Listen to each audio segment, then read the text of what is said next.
नमस्कार मित्रांनो, या व्हिडिओमध्ये आपण अतिवृष्टीच्या नुकसान भरपाईचं वाटप शेतकऱ्यांमध्ये विविध जिल्ह्यांमध्ये सुरू करण्यात आलेलं आहे। त्याचप्रमाणे काही जिल्ह्यांमध्ये पीक विम्याचं वाटप देखील सुरू करण्यात आलं आहे। तर ह्या व्हिडिओमध्ये आपण प्रामुख्याने उर्वरित जिल्हे व ज्या जिल्ह्यांमध्ये वाटपाला सुरुवात झालेली आहे त्या जिल्ह्यामध्ये जे काही पेंडिंग गावं राहिलेले आहेत त्या गावांना किती तारखेला रक्कम खात्यावर जमा होणार आहे याच्या संदर्भात हा व्हिडिओ असणार आहे। त्याचप्रमाणे व्हिडिओमध्ये बरेचसे जिल्हे देखील कव्हर केले जाणार आहेत, तर तुम्ही व्हिडिओला अतिशय काळजीपूर्वक बघा। आणि ह्यामध्येच मी शेतकऱ्यांच्या बऱ्याचशा मोठ्या प्रमाणात ज्या काही कमेंट आल्या होत्या की आमच्या गावाचं त्यांनी बऱ्याचशा शेतकऱ्यांनी गावाचं नाव कमेंट केलं व गावाचं नाव कमेंट करून शेतकरी हे देखील म्हणत होते की बाबा तुम्ही 2-3 जिल्ह्यांचे अपडेट देतात, बाकी जिल्ह्यांचं काय, बाकी जिल्ह्यासंदर्भात देखील अपडेट घेऊन या। तर तुम्हाला अपडेट पाहिजे असल्यास तुम्ही देखील कमेंट करू शकता।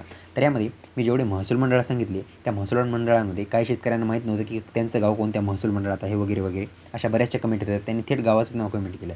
तर आपण ह्या व्हिडिओमध्ये उर्वरित पेंडिंग गावे देखील पाहणार आहोत व जे काही बाकी जिल्ह्यांची उर्वरित गावं राहिलेली आहेत त्यांच्या खात्यावर रक्कम किती तारखेला अतिवृष्टी व पीक विमा ह्या दोन्ही संदर्भाची अपडेट सविस्तरपणे व्हिडिओमध्ये कव्हर केल्याचा प्रयत्न करणार आहे। जेवढं होईल तेवढे जिल्हे कव्हर करेल, जेवढी गावे होता येईल तेवढी कव्हर करेल व त्यांच्या डेट्स देखील व्हिडिओच्या आधीमध्ये कधीही सांगू शकतो। तर व्हिडिओला काळजीपूर्वक अतिशय शेवटपर्यंत बघा।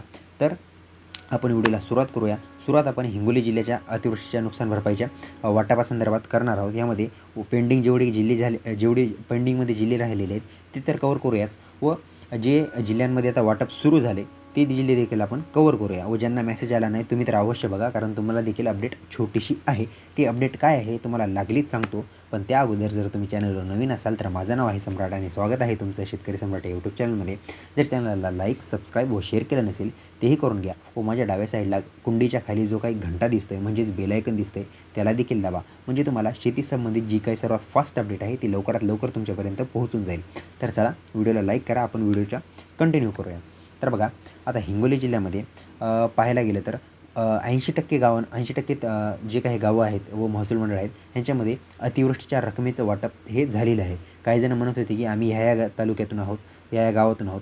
तर बघा, पाहायला गेलं तर एकंदरीमध्ये हिंगोलीमध्ये आता अद्याप वसमत तालुका झाल्यानंतर सेनगाव तालुका, सेनगाव झाल्यानंतर प्रॉपरली पाहायला गेलं तर हिंगोलीच्या आसपासचा जो काही भाग आहे त्या भागामध्ये वाटप सध्या अद्याप झालेलं नाही आहे, हे वाटप झालेलं नाही आहे। व आता बघा, काही गावांना पीक विमा आणखीन हे तर गावं झाली। तर बघा, ह्यामध्ये जर तुम्हाला गावं सांगायची असेल तर आता मी थोडक्यात तुम्हाला गावं देखील सांगतो। आता बघा, हिंगोलीमध्ये आता अतिवृष्टीचं नुकसान भरपाईचं वाटप ह्या 2-4 जिल्ह्यांमध्ये झालेलं नाही आहे। तर ते तर मी सांगणारच आहे, पण त्याच्या संदर्भात आणखी व्हिडिओमध्ये आपण छत्रपती संभाजीनगर जिल्हा त्याच्यामध्ये नुकसान भरपाईचं वाटप किती झाले, किती पेंडिंग आहे व उर्वरित जेवढं बाकीच्यांना मिळालेलं नाही ती देखील अपडेट जाणून घेणार आहोत। व अतिवृष्टीच्या संदर्भात बाकी जिल्ह्यांची जेवढे आसपासचे जिल्हे आहेत, छत्रपती संभाजीनगर असेल, जालना, धाराशिव, बुलढाणा असेल, या जिल्ह्यांची आपण अपडेट जाणून घेऊया। आणि पीक विम्याची देखील अपडेट व्हिडिओच्या शेवटी असेल, तर तुम्ही व्हिडिओला शेवटपर्यंत काळजीपूर्वक बघा। तर चला आपण मेन मुद्द्यावर येऊया। यामध्ये बघा, आता हिंगोलीमध्ये मी काही गावं सांगतो, या गावांना अद्याप ही रक्कम प्राप्त झालेली नाही आहे। ही रक्कम किती दिवसात जमा होणार आहे ते सांगतो, पण त्या अगोदर तुम्ही गावांची यादी देखील जाणून घ्या, म्हणजे कदाचित तुमचं जर गाव असेल, या यादीमध्ये जर तुमचं गाव असेल तर तुम्हाला देखील कळून जाईल की रक्कम किती तारखेला खात्यावर जमा होणार आहे। रक्कम त्यांच्याच जमा होणार ज्यांनी KYC प्रक्रिया पूर्ण केलेली आहे व पीक पाहणी देखील केलेली आहे। तर बघा, त्यानंतर बघा, हिंगोलीमध्ये पेंडिंगमध्ये आडगाव पेंडिंगमध्ये राहिलेलं आहे, अंबाळा आहे, त्यानंतर अमला आहे, अंधेरवाडी देखील पेंडिंगमध्ये राहिलेली आहे। अंधेरवाडी झाल्यानंतर बोळसोंड पेंडिंगमध्ये आहे, त्यानंतर बासांबा आहे, बेलुरा पेंडिंगमध्ये आहे, बेळवाडी पेंडिंगमध्ये आहे, भात सावंगी देखील पेंडिंगमध्ये आहे आणि भिंगी देखील पेंडिंगमध्ये आहे। हिंगोलीमध्ये बरेचसे गावं सध्या पेंडिंगमध्ये राहिलेले आहेत। या गावांना रक्कम कधी भेटणार आहे ते तुम्हाला लवकरच सांगतो।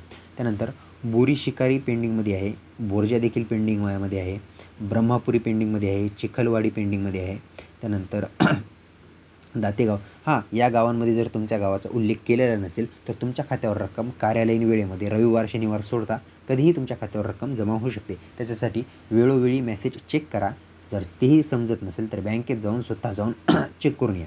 त्यानंतर बघा, चिंचोली पेंडिंगमध्ये आहे, दातेगाव देखील पेंडिंगमध्ये आहे, देवठाणा पेंडिंगमध्ये आहे, दानापूर पेंडिंगमध्ये आहे, धोत्रा पेंडिंगमध्ये आहे, डिग्रस खुर्द देखील पेंडिंगमध्ये आहे, त्यानंतर गिरोळी पेंडिंगमध्ये आहे, हिंगणी पेंडिंगमध्ये आहे, हिवारा बेळ पेंडिंगमध्ये आहे, इडोळी पेंडिंगमध्ये आहे, इंचा पेंडिंगमध्ये आहे, इसापूर आहे, जयपरवाडी आहे, जामरुण अंध पेंडिंगमध्ये आहे, त्यानंतर जामताई जामवाडी हे देखील पेंडिंगमध्ये आहे. त्यानंतर कालगाव पेंडिंगमध्ये आहे. काळकोंडी पेंडिंगमध्ये आहे.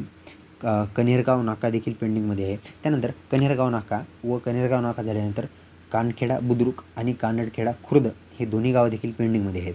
जर तुम्हाला रक्कम या 2 दिवसात कुणाला जर या एवढ्या गावांमध्ये मी जी काही गावाची नावं सांगतो आहे ह्यांच्यामध्ये जर तुम्हाला कधी रक्कम कुणाला जर मिळालेली असल्यास तुम्ही कमेंटमध्ये सांगा, म्हणजेच इतर शेतकरी बांधवांना देखील मदत होऊन जाईल. तर बघा व्हिडिओला आपण त्यानंतर कंटिन्यू करूया. करंजाळा देखील पेंडिंगमध्ये आहे.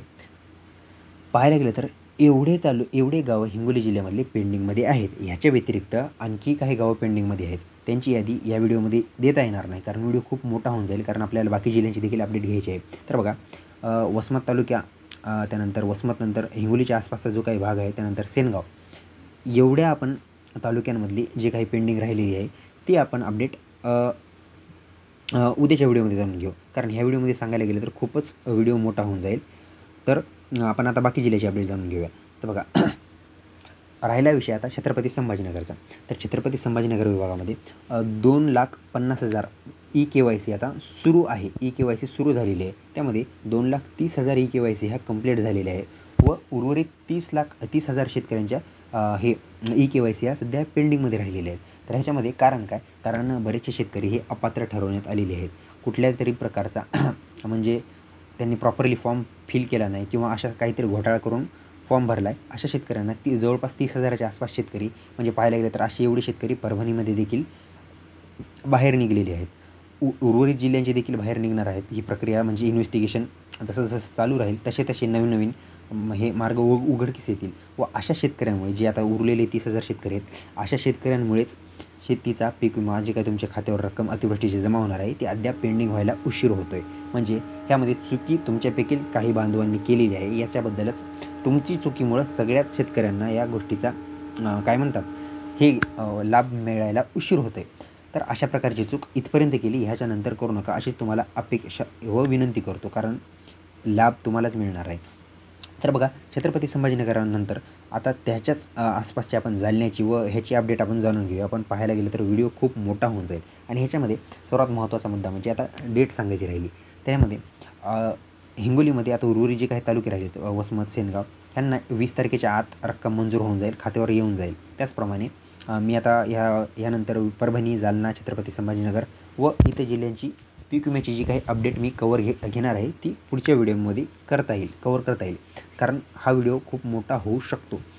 तर चला बाकी जिल्ह्यांची जी काही अपडेट आहे आपण ती पुढच्या व्हिडिओमध्ये जाणून घेऊया.